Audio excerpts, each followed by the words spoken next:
It started on a Tuesday night. I remember, because it was the only evening that week. I came home before 9 p.m. I had just gotten back from work, exhausted, and all I wanted to do was heat up some leftovers and crash on the couch.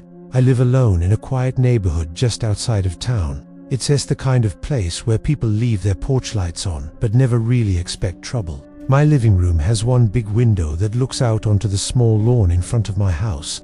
There's no fence, just a patch of grass, a couple of dying bushes, and a cracked sidewalk that leads to the street.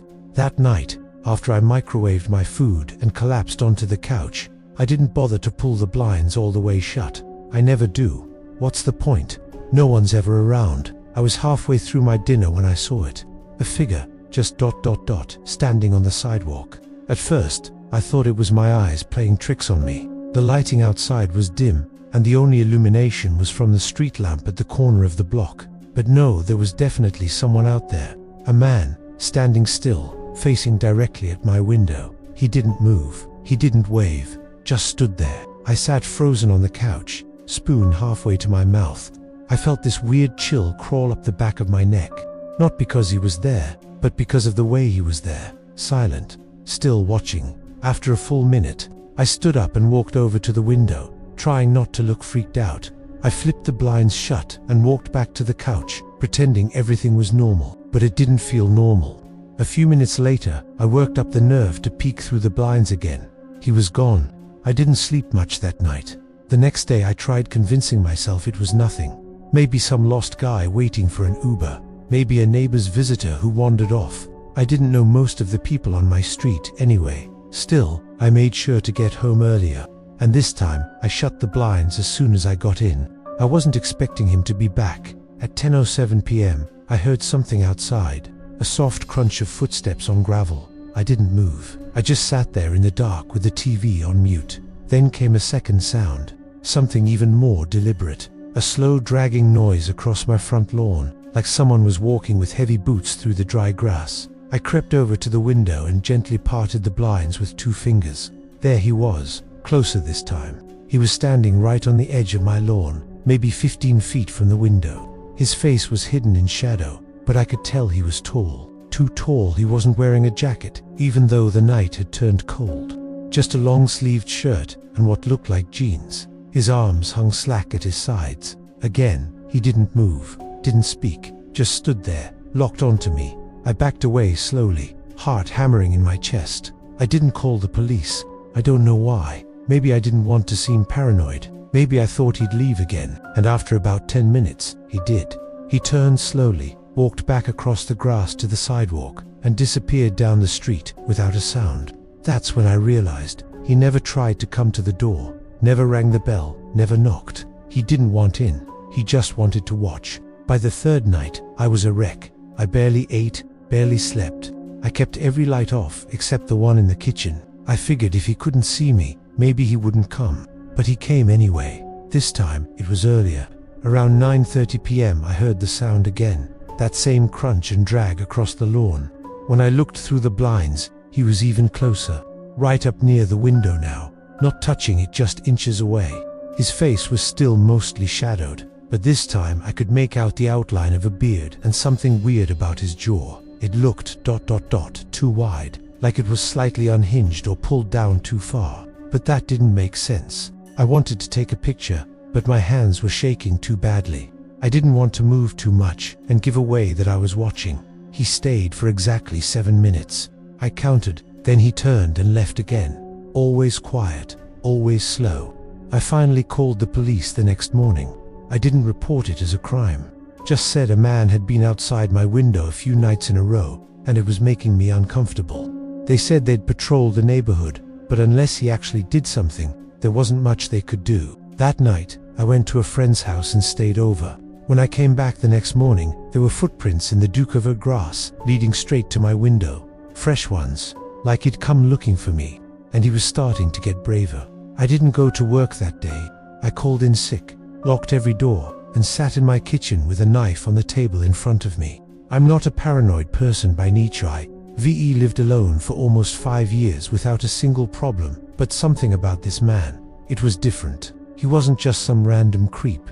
He was methodical, intentional. like he knew exactly what he was doing. By the 5th night, I had made up my mind. I was going to catch him on camera.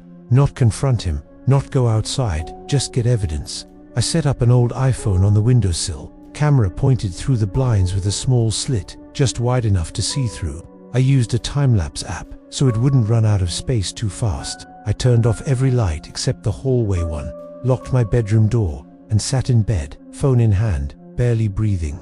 And I waited. I didn't hear footsteps this time. No crunching, no dragging, just silence. The kind of silence where the world feels like it's holding its breath. I stared at my phone screen for hours, but I never got a notification, never heard a sound. Around 2:15 a.m., I finally passed out from sheer exhaustion. The next morning, I checked the recording, and I swear, I almost dropped the phone. At 1:46 a.m., the blinds shifted ever so slightly, just enough for the camera to catch him. His face filled the frame for 2 seconds, 2 seconds of total terror. He had leaned in, just close enough to peer between the blinds. His skin looked pale, like he hadn't seen the sun in years. His eyes were wide, glassy, almost too round. His mouth was shut tight, but the lower half of his face seemed ... stretched, unnatural, like he was trying not to grin. But something inside him really wanted to. He had looked directly into the lens, as if he knew the camera was there. Then he stepped back, out of frame, gone. I didn't finish the video. I deleted it, phone and all. Something in me said it was better that way. That night, I called a friend Mark. I hadn't told him much, just that some guy had been coming to my house and I didn't feel safe anymore. Mark's the kind of guy who shows up without asking questions. He brought a bat and a sleeping bag and crashed on the couch. Around 11:20 p.m., we heard something hit the side of the house. A soft thud, like a rock or a hand slapping the siding. Mark jumped up immediately. "Stay here," he whispered. He went to the window, pulled the blinds apart slightly, and peeked out. I watched his face go pale. He let go of the blinds and turned to me. "He's standing right there," Mark said, voice low and tight. "Not even blinking." "What's he doing?" I whispered. "Just standing, looking." We sat there in the dark for what felt like hours. Mark kept glancing at the window like he was afraid the man would try to come through it. I could feel my heart pounding in my throat, but nothing happened. No movement, no knocking. Eventually, we both fell asleep with the lights on. The next morning, Mark walked the perimeter of the house while I made coffee. When he came back in, he looked shaken. There were boot prints under every single window, he said. Even the bedroom windows. He nodded. That was when I realized the man hadn't just been standing at my living room window. He had been circling the house, quietly, every single night, looking into every window, looking for me. On the 6th night, we didn't wait for him. Mark had brought over an old set of night vision binoculars from a hunting trip years ago. We took shifts watching from the 2nd floor guest room, lights off, both of us deadly silent. At exactly 12:13 a.m., Mark hissed, "He's back." I slid over to the window and took the binoculars from him. There he was, standing just a few feet away from the living room window again, unmoving, facing the glass. His arms hung stiffly at his sides, and even through the binoculars I could see how disturbingly still he was. That same stretched jaw, that same pale skin. But this time, he wasn't alone. A second figure stood farther back by the sidewalk, smaller, shorter, also staring at the house. I froze. "There's 2 of them," I whispered. Mark looked again. Jesus, the second one didn't move either. It stood at a slight angle, as if trying to get a better look into the house from a distance. Neither of them made a sound. Neither of them moved. They stood there until 2:03 a.m., then turned in perfect unison and walked off in different directions, one down the street, the other around the side of the house. We didn't sleep that night. We stayed up until dawn, double-checking every lock, every door, every window, but nothing else happened.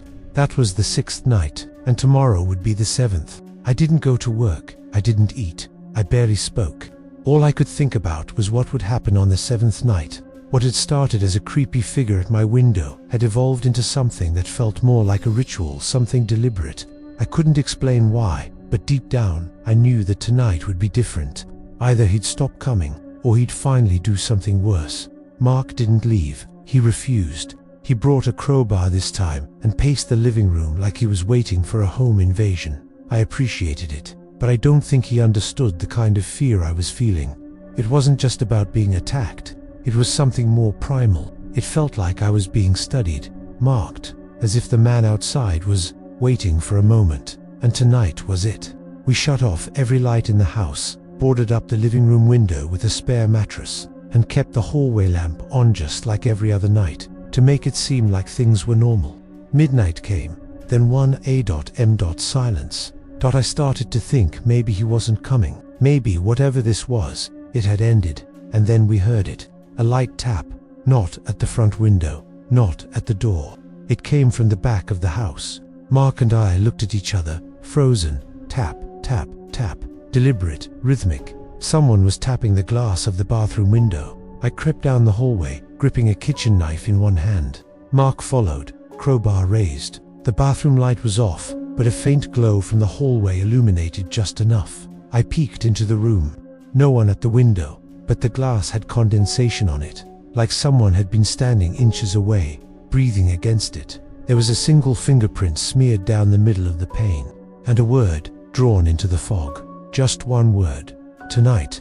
Mark saw it too. He whispered, "We need to call the cops, right now." We didn't even make it to the kitchen before we heard the front door rattle. The knob turned, back and forth, slowly, casually, like whoever was out there wasn't trying to break in, just testing. Mark rushed to the door and pressed his back against it. "He's trying to come in." I grabbed my phone with shaking hands and dialed 911, but before I could hit call, the door stopped moving. Silence, no footsteps, just gone. We stayed glued to that spot for a full 10 minutes. Then a sound came from upstairs, a creak, like floorboards from the guest room, the one we'd been using to watch him. Mark's eyes widened. "You locked all the upstairs windows, right?" I didn't answer. I couldn't answer, because I hadn't checked them. I bolted up the stairs, Mark right behind me, but as soon as I reached the top, I could feel it, a presence. The air was colder. Still, the hallway was empty, but the guest room door was open. We hadn't left it open. Slowly, I stepped inside. No one there, but the window. It was unlocked, open just an inch, just enough to slip a hand through. Mark looked at me. He was inside. We searched the entire house. Every room, every closet, under every bed. Nothing, no one. But we both felt it, that gut-deep certainty that someone had been inside and had left without a trace. And not just anyone. Him, the man. He had crossed a line, and he'd done it without making a sound. We didn't sleep. We sat on the floor in the hallway with weapons in hand, until the sky started to lighten. Around 6:02 a.m., I stood up and walked to the front window. I don't know why. Habit, maybe. And that's when I saw him, for the last time. He was standing on the sidewalk again, like the first night. Same posture, same dead stillness. But this time, his head was tilted back, eyes pointed up at the window where I stood. He was smiling, a wide, unnatural, inhuman grin that stretched across his jaw like something carved. Then he raised one hand and waved, slowly, as if to say goodbye. Then he turned around, walked down the street, and disappeared into the early morning fog. He never came back. I changed the locks, installed cameras, even moved 2 months later to a new neighborhood. I haven't seen him since. But sometimes, late at night, I still look out the window, and I swear, every once in a while, I feel like someone's watching me.